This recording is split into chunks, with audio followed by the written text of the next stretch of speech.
নমস্কার বন্ধুরা, দেখুন ও শাক তুলতে এসছে আমার সাথে। চলো তুমি শাক তোলো। এখানে বস, এখানে বস, এখানে বস।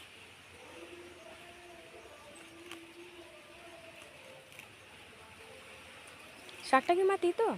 হ্যাঁ তিতো, একদম বেশি। একটু ফুলগুলো হয়েছে, ফুলগুলো ফেলে দেবো, দিয়ে বেছে নেবো।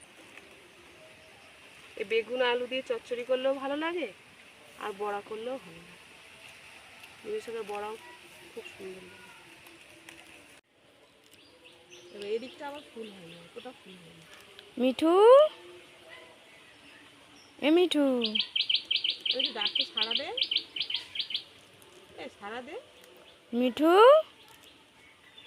এখন আমার কাঁধে আছে না, ওই জন্য সাড়া দেবে না। কাপড়টা ভালো করে ধরেছে। পড়ে যাচ্ছে। ভয় আছে খুব না? হ্যাঁ, এত ভয় কেন?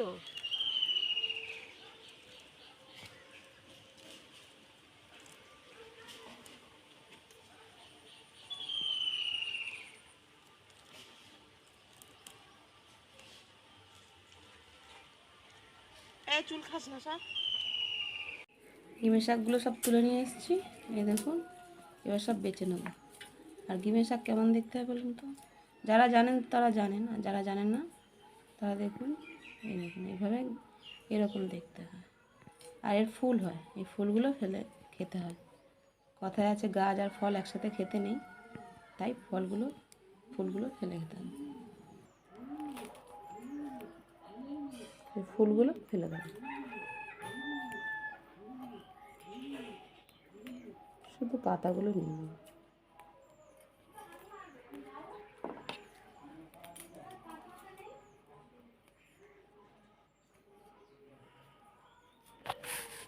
শাকগুলো কেটে নিয়েছি, এর মধ্যে এক একটা ফুল থেকে গেছে। দেখুন শাকগুলো এইভাবে কেটে নিয়েছি, কেটে বেছে ধুয়ে নিয়েছি। পুরো ডাঁটাগুলো পুরো ফেলে দিয়েছি, শুধু পাতাগুলো আর আগাগুলো নিয়েছি। দিয়ে দেবো সঙ্গে বেটে রাখা আতপ চাল বেটে রেখেছিলাম, দিয়ে দেবো। আপনারা চাইলে এর সঙ্গে ডালও দিতে পারেন।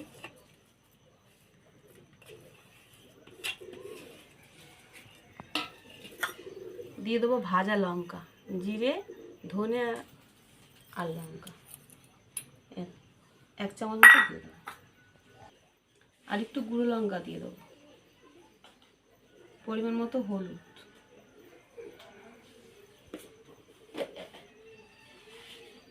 লবণ স্বাদ মতো।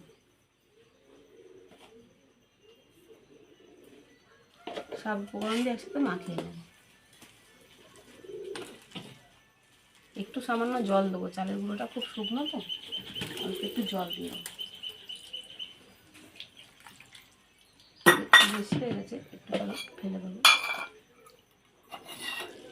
লাগলে দেবো।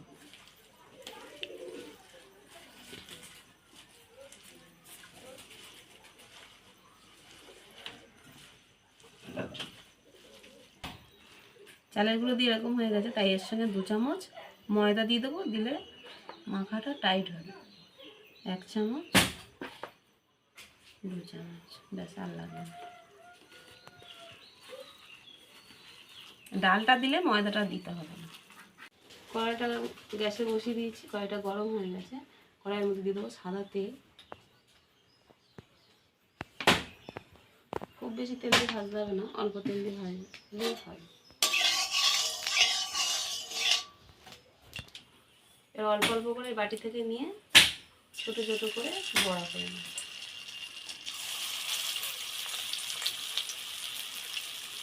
এই জিনিস একটা তিতো হয়, কিন্তু খেতে ভালো, উপকারও আছে।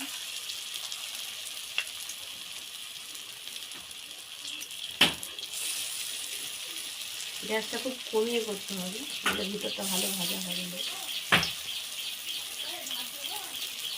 অনেকে তো তিতো খেতে চাও না, কিন্তু এরকমভাবে করলে খেয়ে নেবে। আর এই চালের গুঁড়ো দেওয়ার কারণে বড়াটা খুব মজমজে হবে খেতে। শুধু বেসন দিয়ে করা যায়, কিন্তু চালের গুঁড়ো দিয়ে করলে মজমজে হবে।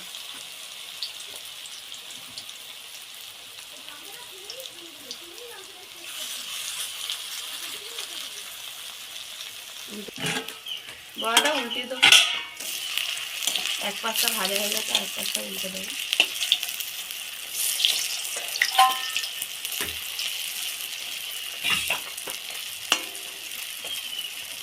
এই সব বড়াগুলো ভাজা হয়ে গেছে, তুলে নাও। আর ভিডিওটা ভালো লাগলে লাইক করবেন, আর চ্যানেলে নতুন হয়ে থাকলে চ্যানেল সাবস্ক্রাইব করে নেবেন। আর এইভাবে বড়া করে খেয়ে দেখবেন, ভালো লাগে।